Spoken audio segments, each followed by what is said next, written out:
Mario Craver is a twitchy, dynamic, and explosive playmaking wide receiver, but his small frame will limit his NFL draft ceiling.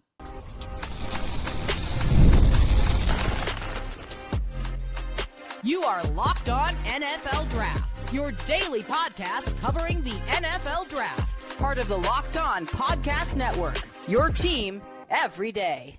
Welcome back to the Locked On NFL Draft Podcast. I'm Damian Parson. That's Keith Sanchez. And today's episode is all about Mario Craver, the number one wide receiver for the Texas A&M Aggies. So we're going to break down and explain our grade a little bit later, talk about the concerns with Craver's game and his NFL summertime profile. But as always, we start off with the pros, the things that he does well. This is a young man that, alongside KC Concepcion, led the Texas A&M's passing offense. Well, KC's catching passes in training camp, getting ready for the NFL season from Shedeur Sanders with the Cleveland Browns, which means Mario Craver is the number one wide receiver. Craver had an outstanding season last year. Transferred from, I believe it was Mississippi State, from 2024 to 2025 to Texas A&M. 59 receptions, 917 yards receiving, 4 receiving touchdowns. This is a twitched up, explosive playmaker in space. Keith, what stood out to you about Mario Craver? DP, you took two of my words, man. Twitched up and explosive. That's how you describe Mario Craver. He is when you think of those archetypes and those sub 6 foot, 5'9", 5'10" dynamic athletes in space that you want to find a way to get the ball to very quickly. Just throw out a quick comp, and I know DP, I'm reversing it a little bit, right? But this young man just got paid a lot of money, Zay Flowers, right? And the electricity that surrounds those type of players and what they're able to do with the football in his hands. So you draft him, you drafting a guy that can take the top off. But also he can uncork the top himself, right? By just getting the ball to him quickly, and him just maneuvering through defenders. I think in my opinion, he has fairly good body contact balance. I'm sorry, and that aids in the defenders better be good tacklers, right? Because you miss this guy. It's gonna be tough. It's tough to tackle him in a phone booth. Honestly, he's one of those definition of, hey, we need all 11 heads to the football, because he can potentially make 2 guys miss. And if you only have 2 guys on his trail, this is a young man that could hit his head on the goalpost. 100%. Didn't mean to steal your 2 phrases, Keith, but great minds think alike, and I'm in lockstep with you. He is what I would call a punt returner after the catch. Like that ability to win one-on-one in the phone booth in the short to intermediate game and turn a quick 5-yard hitch route. Like you said, if all 11 hats aren't to the ball, or if you don't corral him or box him in, he can make that first guy miss. And as we know, Keith, the most dangerous punt return is like, if I can make that one guy miss, that first defender miss, now I can really, be able to make those plays. And I love that about Mario Craver's game, just overall and in general. This young man is so twitchy and explosive to where it's like he gives you that fear factor of, man, he's a big play waiting to happen.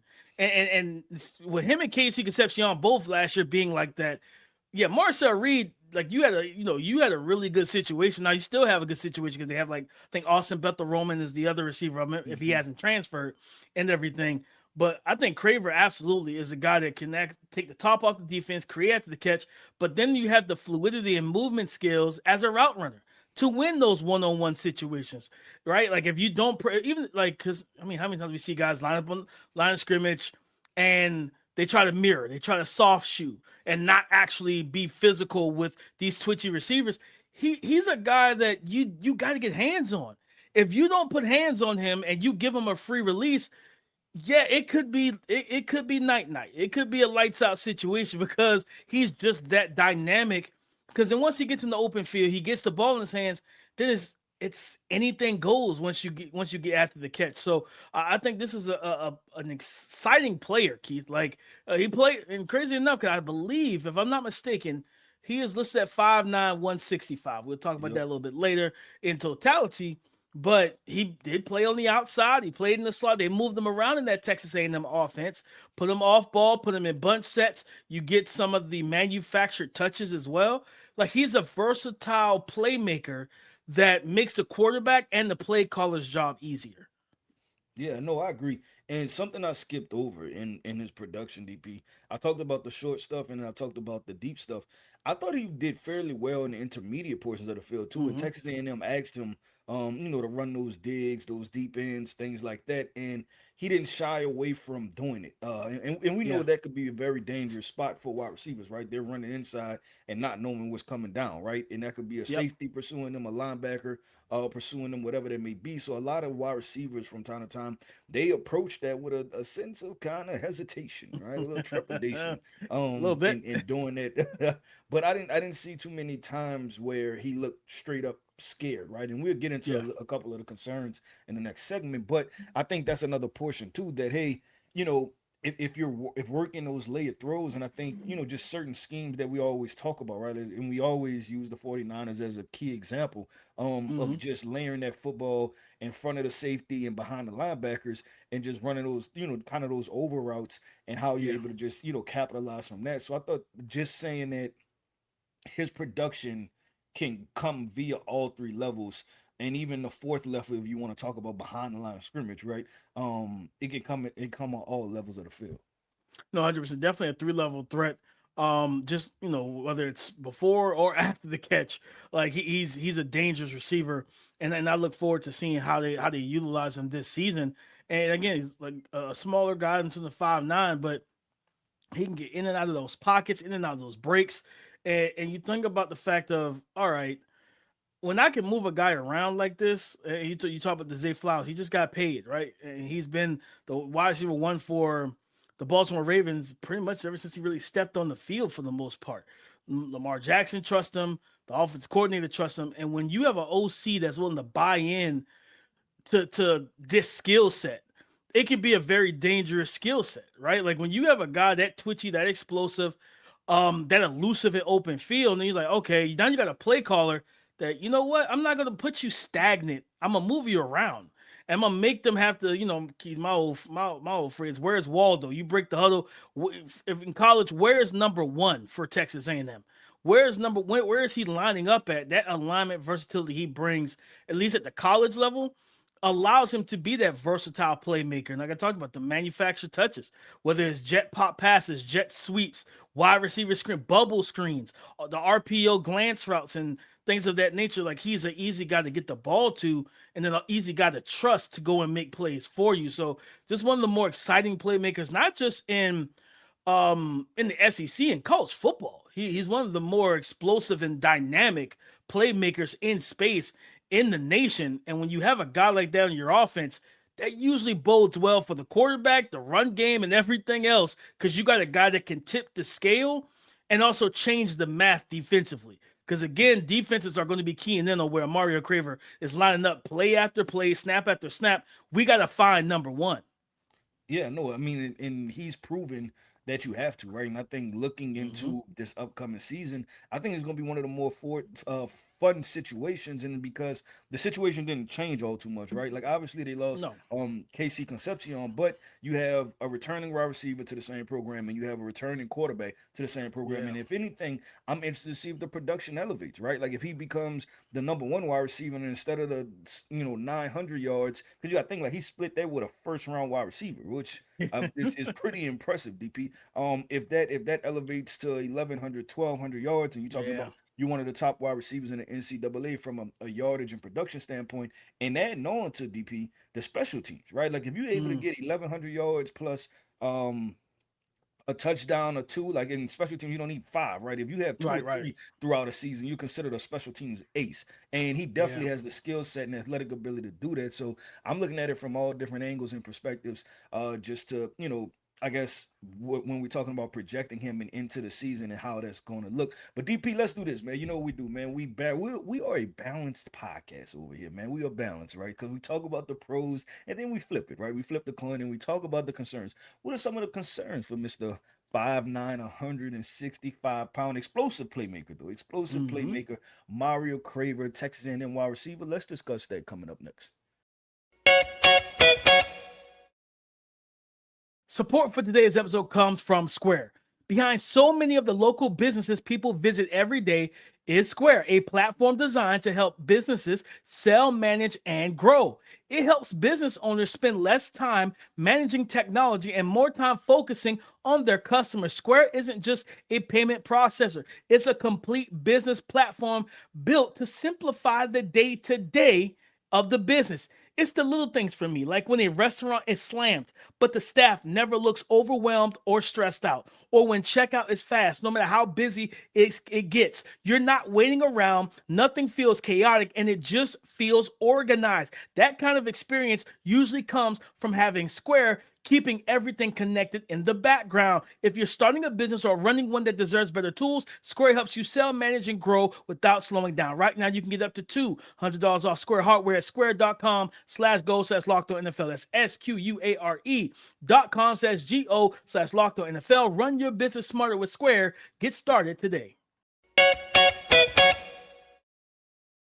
Breaking down the concerns for Mario Craver, 5'9", 165-pound explosive, dynamic wide receiver for the Texas A&M Aggies. Keith, let's start with, I'm gonna kick it to you, man. What's that number one concern? I think I know where. I think we're going to be in the same page, the same ballpark. But what's the number one concern for Mario Craver? DP, the 5'9", it's one thing, which is a concern, and then the Right. 165 becomes a huge concern. It just simply is, DP, because you're Yeah. talking about a slight frame. And I go to, and I hope I'm not wrong in this, but I think about some 5'9" receivers that have been ultra productive in past history, right? Mm-hmm. I think about the Steve Smiths, Yep. the Antonio Browns, Mm-hmm. but they were closer to 180, right? Yeah, They there's like bigger from a dudes. size perspective, yeah, I'm pretty sure they were heavier. And so it really becomes a concern for me, DP, when I start to think about premier corners, right? So corners that are good athletes, but those corners that still float around 195 pounds. Mm-hmm. We always talk about the top guys, right? The J.C. Horns, the Derek Stingleys, the Patrick Surtains, and the list goes on of those big body, well, corners that are closer to 200, and are they able to get physical with you at the line of scrimmage, right? And does Yeah. does a punch and press coverage impact you in a different manner? You get what I'm saying? Yeah. Just tight press man coverage. So do you have to be concerned about that? And then also too, where the weight comes in when you're battling for the football, right? Is it a Mm-hmm. slight nudge or a slight push that can get you out of the way, and they can kind of get more in the track of the football when y'all are kind of jostling for a 50-50 ball? No, 100%. And I think that's for me, those were some of the exact same concerns. Was like the undersized, small frame. He's thin, he's wiry, right? We talked about it. Like, man, like he has good contact balance. But to your point, Keith, battling at the catch point is a big thing in the NFL because even though you're twitchy, you're a good route runner, you can separate. You're going to meet a match that can a corner that can match you, a corner that can stick in the hip pocket, that can move with you, that can run with you. And when those things happen, and your quarterback says, I still want to give you a shot. Can you reward him for giving you a shot? How many times we say, hey, just give that receiver a chance downfield? Well, you don't really say that about guys listed at 5'9", 165 pounds. Like, you don't be like, hey, give that small receiver a chance down the field. Like, you might say, hey, throw the deep ball, throw that post route, and let him try and see if he can make a play or force a DPI, right? A holding call, something that can give you with the refs. Not saying you're trying to get bailed out, but it helps, right? Like Yeah. you just get that bailout, right? It's all right. Hey, every happens to every receiver. But I think that's one of the biggest things, that the small frame, the catch radius, which limits the usage of how we throw the ball to you down the field or how we deploy you down the field. And then I talked about how in college, Keith, he moves around a lot. He plays, I've seen him at X, I've seen him at Z, I've seen him in the slot. I think going into the NFL at 5'9", 165, I think it almost is it's a foregone conclusion that you're going to be positional dependent. Like you're not going to be, so I don't expect to see OCs be like, hey, we're going to place you at the X receiver spot, play you So you outside don't you don't a think they're lot. even going to give him a shot alignment wise? You think that the size is just, and I mean, is it because it's Yeah. going to be? And hear what I'm saying? Like I think it's a fair synopsis, right? Talking about 5'9", 165, and we know how some NFL offensive coordinators think, right? Like that, there's a lot of size thresholds in the NFL for a lot of different coordinators, and we're not saying that it's perfect, right? But Yeah. I believe that it'll have to be.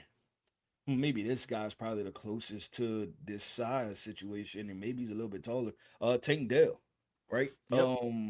Because Tank Dell, I believe, was on the closer to the 165, 170 threshold. You know, when you look at it from that. 165. Yeah, so I'm wondering if it's something like that, or maybe was Zay Flowers? I can't remember if but Zay Flowers maybe like Zay, 175. Huh? He was yeah, I maybe think Zay 10, might be a 15 little pounds heavier. bit bigger. Yeah, a Yeah. little bit heavier. But no, But I'm with you on that. it's definitely it's going to be a conversation because some NFL franchises are going to put him on a board as hey this only. So I Yeah. don't think that's a bad takeaway. Looking Yeah. at it from that perspective, I'm also looking at this DP. I didn't know if you noticed this, and I know in your notes you had a capped Catch catch radius. radius, right? That's what we just discussed. Did you think that sometimes he was more of a body catcher than a hands out, extend away from the Yeah. frame catcher? And it was one catch because right when I called him Mhm. that, like I labeled him that in my mind. It was the Miami game. I think it might have been a Miami game, DP. And he had to extend his hands, and I thought that he was going to come down with it. And then Mhm. I believe he ran with it and the defender knocked it away, but it just didn't look fully comfortable. So Yeah. I want to kind of almost put the bucket in not natural ball tracking because I think he could track the football, Yeah. but how confident is he in his hands Mhm. away from his body? Yeah, to be a to be a natural hands catcher. I'm with you. So Yeah, I'm yeah. gonna answer both questions. Going back to the one about playing outside, I think it depends on the OC because even with Tank Dell when he went to Houston, they didn't align him on the sideline. They played him on the numbers or inside the numbers, but he was the outside receiver. But he had a two-way go either way, right? So it's Mm, like, okay, we don't allow you to get jammed to the sideline. We give you a two-way go, and we know what he was able to do with a two-way go. We saw him. We were on the field up close and personal at the Senior Bowl when Tank Dell came out. It was like not a cornerback out there wanted the one-on-one smoke. Well, Rajon Wright out of Oregon State was like, man, nobody else want to do it, I'll do it, right? Whether that was the smartest idea, I don't know, because I think that hurt his draft stock just a tad. But yeah, Tank Dell cooked everybody out there. So I think to that question, if the OC is willing to kind of copy that model of reducing his split, but he still be the end of the line of scrimmage receiver, I think you could still get away with it and everything. But also learn from Tank Dell and not do what Houston did of having him right up on the line of scrimmage or right up on the formation trying to run block because that's how you got him hurt the first time and everything. I think his rookie year at a fast start, he broke his leg or whatever the case may have been because they had him in the red zone, like up on the offensive tackles trying to block. Like, yeah, that don't make sense. Keep him outside, get that corner out the box. So just do that type of stuff. And yeah, I felt the same way, Keith, when I was watching in terms of like the hands. I didn't see a guy that was a natural just like extend and pluck the ball out the air with supreme confidence. I feel like he did trap the ball or wanted to allow the ball to get into his frame and shoulder pad. And I talked about that a little bit on I think it was yesterday's pod with Brian Wesco out of mhm, Clemson. He had some of those situations, I believe, on like the 50-50 balls where it's like instead of just like fully extend your hand, especially he was like let's say 6'2". It was like you see it, you allow it to get to your shoulder pad and you trapping it in those situations. I mm, felt the same way watching Mario. I feel like he's more of a body catcher, and is that a terrible thing? No, Wes Welker made a career out of doing that crap. You know what I mean? Like Wes Welker working across the middle of the field. Yeah, those hands were ready. The ball hit the chest, he trapped it. And it's either I go down or I keep running and try to get as many yards after the catch as possible. He was never that like just full. He didn't have the longest arms either. Like he was a shorter receiver. He's like, mhm. man, I'm gonna use what I got and to the best of my abilities, right? Whatever God gave me, I'm gonna work with it. And he did, right? He was one of the best slot receivers we ever seen. But yeah, I think the ball tracking, to your point, the ball tracking is there. Like it's not a problem for him. He sees it downfield. He adjusts to the ball, things of that nature. It's just you don't see a guy that's trying to snatch and pluck the ball with his hands, and you want to see that from wide receivers more times than not. Yep, 100% with DP. Listen, man, this is a polarizing prospect, right? I think that's the best Yeah. way because we talked about how high the highlights can be, right? But we also talk how big of the concerns can be. And so I'm Yeah. interested coming up next, man. We're going to discuss our current draft grade on Mario Craver. We're going to reveal our draft grade and we're going to get into the details and back it up. Why do we have him slotted in this spot? We're going to discuss that, have a really good conversation coming up next. This episode is sponsored by BetterHelp. BetterHelp has been a widely used online therapy platform, and today the focus is on why so many people continue to choose it. If you're curious, you can actually see what people are saying by visiting betterhelp.com/reviews, where real customer reviews are updated every single day. More than 6 million people globally have used BetterHelp. To get started, you answer a few questions, get matched with a therapist based on your needs, and if it's not the right fit, you can switch therapists at any time. And I can tell you, before I try anything new, a new restaurant, a new drink purchase, a new camera, anything, I check the reviews from real customers because that's what matters to me. It's what real people are dealing with when they try out the new product. So see the reviews, see what stands out, and see if BetterHelp is right for you. Visit betterhelp.com/locked on. Again, betterhelp.com/locked on. That's betterhelp.com/locked on. Thank you for making Locked On NFL Draft your first listen of the day. And thank you for making the Locked On Podcast Network the #1 sports podcast network in America. It's all because of you, our everydayers. Keith explained the grade. We had throw out some we are kind of already threw out some names, but got some more names and body types that we can throw out there via mock draftable. Keith, what grade did you give Texas A&M wide receiver Mario Craver? DP, this was tough. Because there were first round grades. I think there were moments where I thought about players that went in the first round. And then there were second round moments, and there was moments where I thought about players that went in the second round. And the very same thing for third round, probably all the way into the fifth, sixth, seventh round, right? And what I'm saying is that the NFL, it's very interesting and also very inconsistent in how the NFL looks at this body type and how high they decide to draft them, even though if it's the same exact skill set. And I got to get to the draft grade because I thought of somebody last year that we both really, really liked, Deion Burks. Oh, yeah. And he went in the seventh round, right? And maybe there were a lot more other concerns there that, could be. I don't want to speculate anything, right? So I'm not going to go into there. But just to see a guy like that go in the seventh round, but then you had a guy like Zay Flowers going the first round. Then you had Wan'Dale Robinson going the third round, right? And I'm gonna land. I'm land with a second round grade. I'm gonna land with a second round grade, and I'm going to my comps are Zay Flowers and Wan'Dale Robinson living somewhere in that space. Then and that's where I'm gonna land it.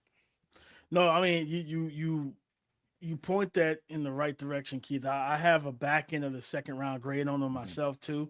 And like you said, Zay was 5'9" and a quarter, 182. Coming so out, he's heavy. right? He's 15 pounds heavier.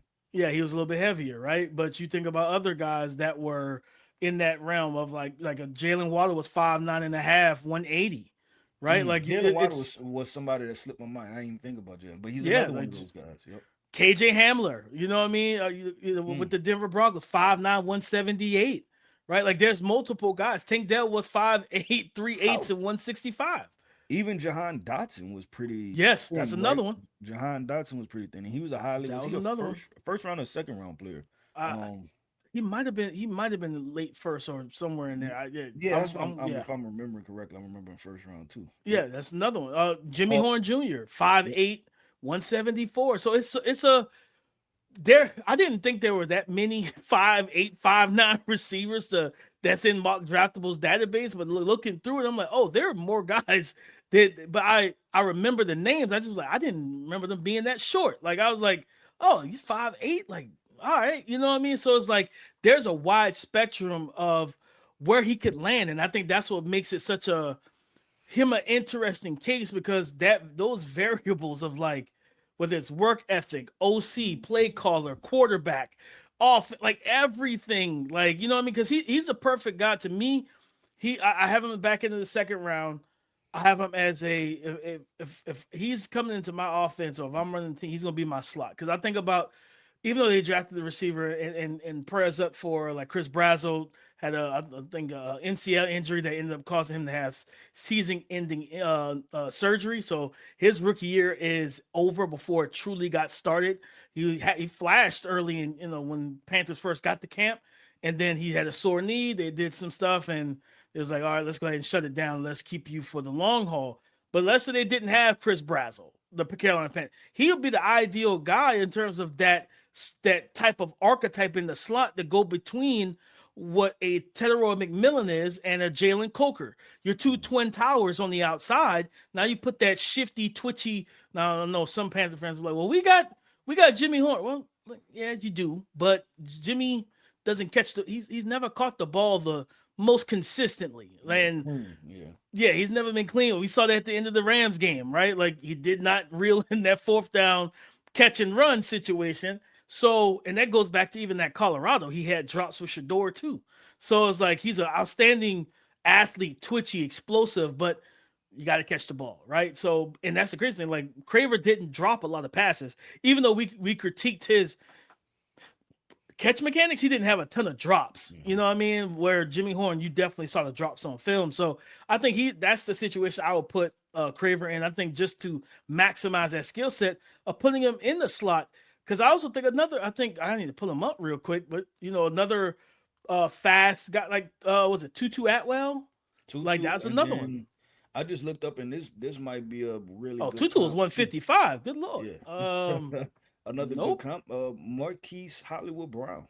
And they may be the same size to the T, because I think Marquise listed at 5'9", 166 pounds. Mm-hmm. So and he was a first round wide receiver, I believe. Yeah. Just the spectrum, right? And what we talk about, it just varies so much. Jacob Cowling too, Keith. Oh, yeah, Jacob. Yeah, and Jacob was was he a third, fourth round guy? Yeah.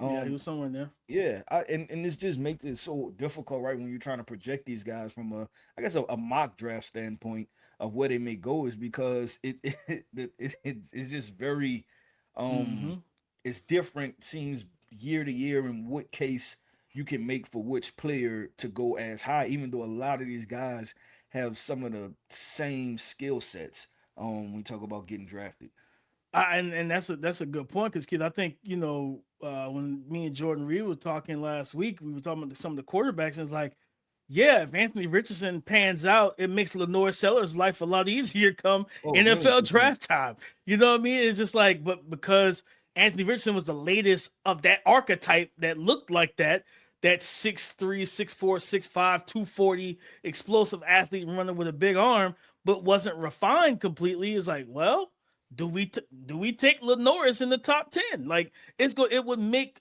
GMs have some trepidation before making that type of pick. And I think like, if Tank Dell never gets hurt, and don't get me wrong, and some people may think this is a bold claim, Keith, but I promise you guys, go back to his rookie year when Tank Dell and CJ Stroud touched down in Houston. I think they started the regular season off with a bang. Like, those two had such a chemistry and rapport. They called each other brothers. Like, you could tell that they roomed together through rookie camp, all of that stuff. Like, they had such a chemistry where they knew what the other one was thinking. I always go back to those Tom Brady-led offenses where, whether it was Welker or Edelman or Amendola, whoever, Troy Brown, they were on the same wavelength as Tom Brady. So they saw the game the same. They thought alike. They studied the same. And you saw it, like, mature on the field. And I think that's going to, like, yes, Nico Collins is the 6'4", explosive vertical threat, big body guy. Like, he's the number one right now. But if Tank doesn't get hurt, I think it's a 1A, 1B situation with him and Tank Dell, and you don't draft a Jalen Noel. You might still draft Jaden Higgins, but you don't have to find another wide receiver to complement Nico, because you would have that in Tank. And if Tank was healthy and didn't have the injuries, I think that would help Mario's case a whole lot more. But I guarantee you, Keith, when we get to draft season and Mario declares, it's going to be the thing. I want our Locked On family to understand what you're going to hear and see on social media. Durability concerns. He's undersized. He's smaller receiver. He doesn't pass certain thresholds. He's what's the word? Not an anomaly, but a oh man, I forget the phrase people love to use. He's the exception, not the Exception. I rule. was just about to Yeah, say like he's so. the exception. Like you're gonna hear all these things about this show. He's a talented football player, but he's not 5'11", 6 foot, 185, 195. He's 5'9", 5'8", 5'9", 165. Heck, Devonta Smith dealt with that junk, and he was like 6 foot, 175. And people like, there's no way he's going to do what he did at Alabama in the NFL, right? And we're about to see how that works out this year. I think he's going to do fine. I think he's going to play well, right, and everything. But that's going to be the case. That's going to be the case for Craver. He's going to have to fight a lot of narratives when it comes on the NFL draft time when he gets drafted. Yeah, no, I agree with you, Deep. And I'm gonna wrap with just sealing up a couple of your points.